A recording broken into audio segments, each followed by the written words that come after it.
2019 साली आम्हाला सर्वाधिक बहुमत मिळालं, पण सरकार आणू शकलो नाही. मात्र आम्ही 2022 साली पुन्हा सरकार आणलं. प्रकट मुलाखतीत मुख्यमंत्र्यांनी सांगितला किस्सा.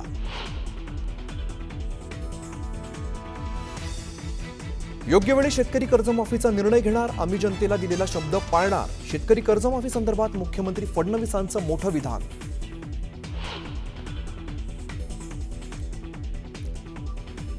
एकनाथ शिंदेंची ओळख ही लिंबू मिरची उपमुख्यमंत्री. खासदार संजय राऊत यांची एकनाथ शिंदेंवरती घणाघाती टीका.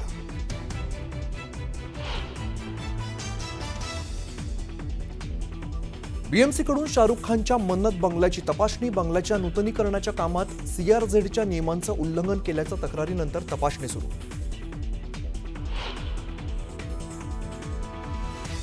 कोल्हापूरच्या हुपरीमध्ये ईडीची धाड. मोठ्या चांदी व्यावसायिकाच्या कार्यालयामध्ये धाड. ईडीकडून तब्बल 15 तास चौकशी झाल्याची माहिती.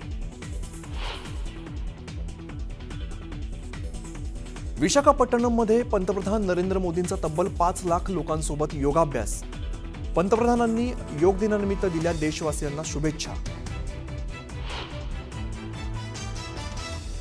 आंतरराष्ट्रीय योग दिनानिमित्ताने मुख्यमंत्री देवेंद्र फडणवीसांचा योगाभ्यास. फडणवीसांचा पुण्यात वारकऱ्यांसोबत योगा. पुणे विद्यापीठात विशेष कार्यक्रमाचं आयोजन. नाशिकच्या सिन्नर तालुक्यात बिबट्याचा एका घरात मुक्काम. बिबट्याला जेरबंद करण्यात वन विभागाला यश. शिवडे गावातील घटनेने खळबळ.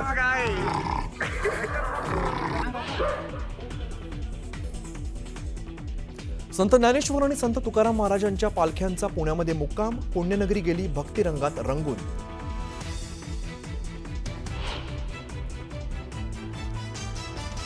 आणि इस्रायलचा इराणच्या अणुऊर्जा केंद्रांवर जोरदार हल्ला. इराणने केलेल्या हल्ल्यात ड्रोन ब्रिगेडचा कमांडर ठार झाल्याचा दावा, तर इराणचाही इस्रायलवर पलटवार.